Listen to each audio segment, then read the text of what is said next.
পোশাক শ্রমিকদের 18 দফা দাবির 2-1টি বাদে সবই মেনে নিয়েছে মালিকরা, যা মেনে নিয়ে কাজে ফিরেছেন বেশিরভাগ শ্রমিক।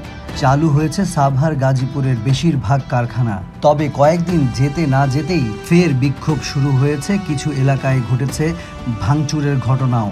এমন পরিস্থিতিতে সাভার আশুলিয়া এলাকায় 31টি কারখানা বন্ধ রেখেছে কর্তৃপক্ষ।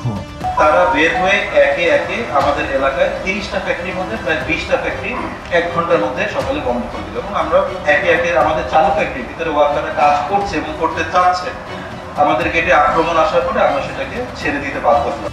এমন অবস্থায় সংবাদ সম্মেলনের আয়োজন করা হয়, যেখানে জানানো হয় শ্রমিক আহত আর নিখোঁজের অজুহাতে ভাঙচুর চালানো হয়েছে আশুলিয়া আর জিরাবো অঞ্চলের 30টি পোশাক কারখানায়। সেই সাথে চেষ্টা করা হয়েছে কারখানাগুলোতে আগুন দেবার।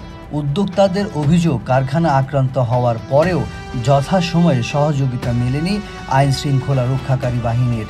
সৎভাবে এই দেশে ব্যবসা করতেছি এবং আমার ব্যবসার পিছনে কোনো খারাপ কোনো রেকর্ড নাই। আমরা বিজনেস করতেছি, আমাদের ওভার $120 মিলিয়ন বিজনেস।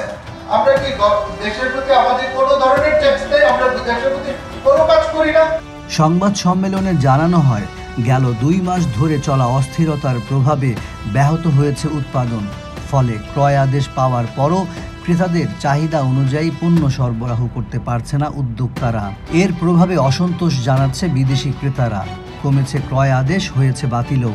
এমন অবস্থায় কারখানা সচল রাখার স্বার্থে নিরাপত্তা নিশ্চিতের দাবি জানিয়েছেন এ খাতের উদ্যোক্তারা। ভিতরের ওয়ার্কার মিলে তারা একটা আনরেস্ট সৃষ্টি করছে, কাজ করবে না, ওই অমুক টার্গেট দিতে পারবে না, অমুক কাজ করতে পারবে না, এই ধরনের সব ছোট ছোট এটা বায়না হয়ে গেছে। এটাকে আমরা আসলে দাবি করব।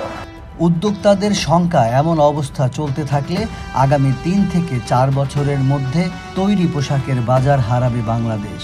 এর ফলে বেকার হয়ে পড়বে দেশের 40 লাখ কর্মক্ষম জনগোষ্ঠী।